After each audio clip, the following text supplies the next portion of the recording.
భూతల్లి తనపై 3 రకాల జీవజాతులని కనిపించుకున్న సంగతి మనకు తెలిసిందే కదా. అలాగే వాటి యొక్క బ్రతుకుకై ఏ ఏ జాతికి ఏ ఆహారం అవసరమో ఆయా ఆహారాలను తయారు చేసి తనలోనే దాచి ఉంచుతుంది. ఇక దేనికి అవసరమైంది అది అందుకొని తింటుంది. 3 రకాల జీవజాతులు అంటే గాలిలోను, నీటిలోను, భూమిపైన ఈ 3 స్థానాలలోనూ చాలా చాలా జాతులు ఉన్నాయి కదా. వీటన్నిటికీ ఆహారం అవసరాలు తీర్చే బాధ్యత తనదే కనుకనే దేనికి ఏ లోటు రాకుండా ఆహార నిల్వలని సమకూర్చి ఉంచింది. ఇక ఎక్కడ జీవించే ఎక్కడ ఆయా ఆహారాలు ఎత్తుకొని తిని బ్రతుకుతున్నాయి. చీమలేమో గింజలు ఎరుకొని తింటాయి, దోమలేమో జంతువులలో గల రక్తాన్ని, గడ్డిలో ఉన్న రసాన్ని, పిల్లులు ఎలకలను, పాములు కప్పలను, పశువులేమో గడ్డిని, మేకలేమో ఆకులని, పులులేమో జంతువులను. అలాగే ఏ జాతికి కావాల్సిన ఆహారం ఆ జాతికి సంసిద్ధం చేసి ఉంచింది కదా. ఇక నిజానికి అట్టి ఆహారం ఎత్తుకొని తినడమే జీవజాతుల పని. ఇక నివాసం విషయానికి వస్తే చీమలేమో భూముల్లో బొక్కలు పెట్టుకుని బతకడము, అలాగే పందికొక్కులు కూడా అంతే. పక్షులేమో చెట్లపై గూళ్ళు కట్టుకుని బతకడము, ఇక అలాగే జీవులేమో చెట్ల నీడలలో. ఇక చేప జాతి ఏమో నాసు రూపాన ఆ తల్లి ఆహారం అందించింది కనుక తిని ఆ నీటిలోనే జీవిస్తుంటాయి. అలా అన్ని జాతులకు ఆ తల్లి కావలసిన వనరులని సమకూర్చే ఉంచింది. ఇది చెప్పేదేముంది, కనిపించుతున్న నిజమే కదా అనుకోవచ్చు. కనిపించుతున్న నిజమేలే కానీ మన మానవ జాతి కాడికి వచ్చేసరికి ఇక మనం కూడా అన్ని జాతుల్లాగానే వాడుకోవాలి, ఎత్తుక్కోవాలి, తినాలి. కానీ మన మానవ జాతికి ఒక విచిత్రమైన తెలివి పుట్టింది. ఇక మనం ఎత్తుక్కోకుండా సమస్త జీవజాతులలోకెల్లా తెలివైన, విలువైన, జ్ఞానమైన, జ్ఞాపక శక్తి గల మానవులం కనుక ఇక ఒక విగ్రహాన్ని తయారు చేసుకొని ఇక ఆ విగ్రహమే విశ్వానికి అధిపతి అనుకొని ఇక దాని ముందు ఎన్నెన్నో తంత్రతతంగాలు పడుతూ ఇక దేవుడిగా నమ్ముతున్న ఆ విగ్రహాన్ని ఒక అమాయక జీతగాళ్ళ ఊహించుకొని దేవుడని ఆత్మలో నమ్ముతున్న ఇక షోడశోపచారాలను ఆచరించి మాకు కావాల్సిన సర్వ అవసరాలు కూడాను మేము కష్టపడకుండా, మా వంటికి చెమట రాకుండా మాకు కావాల్సిన ఆహారం అలాగే అవసరాలు కూడాను తీర్చిపెట్టు అంటూ. అందుకే కాదా నేను షోడశోపచార పూజలు శక్తానుసార, భక్తానుసార, యుక్తానుసార చేశాను కదా.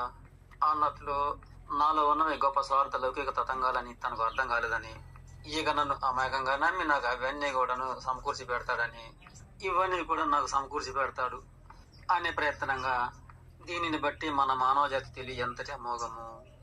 నిజానికి ఆ భగవంతుడు మనలో ఇంతటి స్వార్థం అనేది దాగి ఉందని తెలుసుకునే మన ముందు ఉన్నా సరే తాను కనిపించకుండా ఇక మనకు ఒక రాతి విగ్రహాన్ని అందించి ఇదిగో ఇదే నేను అంటూ చూపించాడు.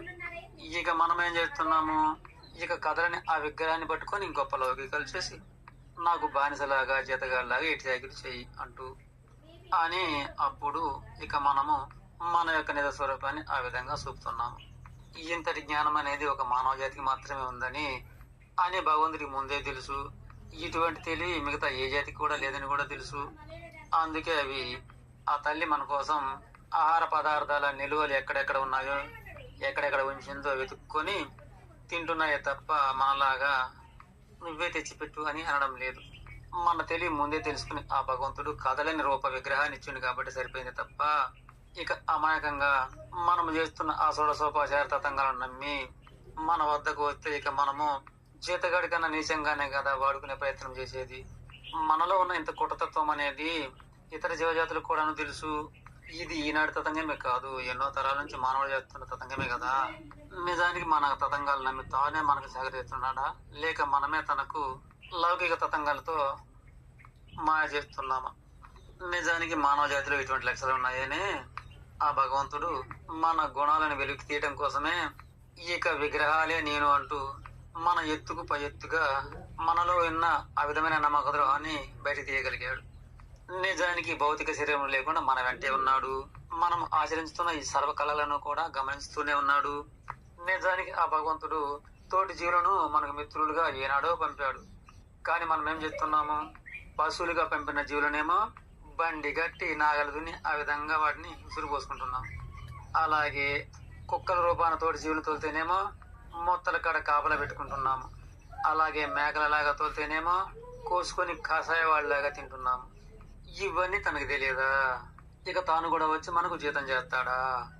కనుక ఓ మానవుడా, నేను తెలివైన వాడిని అనుకొని గొప్ప లౌకిక ప్రదర్శనలతో దేవుడికి షోడశోపచార పూజలు చేసి ఇక తనను కూడాను నాకు కావాల్సిన అన్ని కూడాను నాకు చెమట రాకుండా అన్ని తెచ్చిపెట్టమంటూ అదేగా నీవు తనతో పెట్టుకున్న సంబంధం.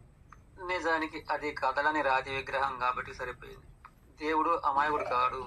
నీ అధిక తెలివిని పరిశీలించడానికే ఇలా విగ్రహానినే నేనన్నాడు. నిజానికి తాను ఏ భౌతిక రూపము లేకుండా నీ వెనకనే ఉన్నాడు. నువ్వు చేస్తున్న ప్రతిదీ చూస్తూనే ఉన్నాడు. సరే, ఇక ఉంటాను. లోక సమస్తాను